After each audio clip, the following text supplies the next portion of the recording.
বাড়িতে চুপচাপ বসে আছি, তাই বাবা একটু পছন্দ মতন প্রত্যেক দিনই কোনো না কোনো খাবার নিয়ে আসে। আজ হলো বিজয়া দশমী, তো এটাও একটা নিয়মের মধ্যেই পড়ে। বাইরে থেকে খাবার আনলে সেটাকে আগুনে সেঁকে খেতে হয়।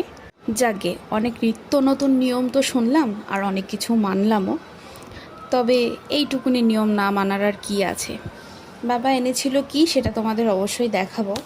তার আগে একটা ছোট্ট প্রশ্ন তোমাদের কাছে ছুড়ে দিলাম, সেটা হলো, একটা নারী যেহেতু মা হচ্ছে, তাকে হাজার গণ্ডা নিয়ম মানতে হয়, কিন্তু একটা পুরুষও তো বাবা হচ্ছে, তাকেও তো কিছু নিয়ম মানতে হয়, তাই না? নারীর বেলায় কেন এত বাধ্যবাধকতা, আর পুরুষের বেলায় কিচ্ছু না?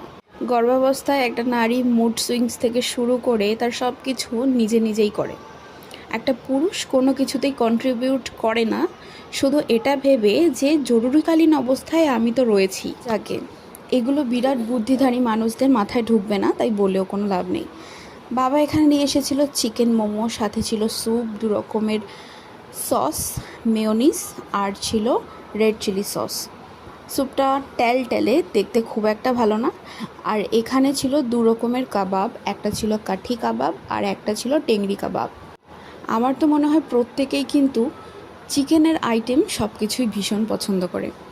অ্যাটলিস্ট আমরা 2 বোন তো সেটা করি, তাই জন্য বললাম। সাথে ছিল মা, আর মাও আমার জন্য কোথাও ঘুরতে যেতে পারেনি, যেহেতু আমি বাড়ি রয়েছি। মা যদি কোথাও বেরোয় তাহলে আমার মন খারাপ লাগবে, সেই কারণে মাকে হাজার বলা সত্ত্বেও মা কোথাও বেরোয়নি। একেই হয়তো বলে মা।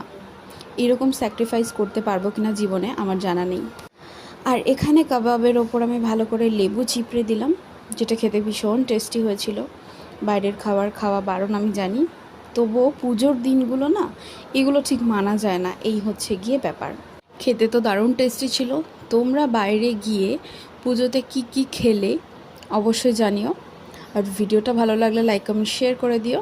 পুজোতে জিনিসের যে পরিমাণ দাম বেড়েছে, সেই পরিমাণ দাম হয়তো আমি বাইরে গিয়ে কিনতে চাইলে আমি নিজে কিনে খেতাম না, কিন্তু বাবারাও অত দামের তোয়াক্কা করে না।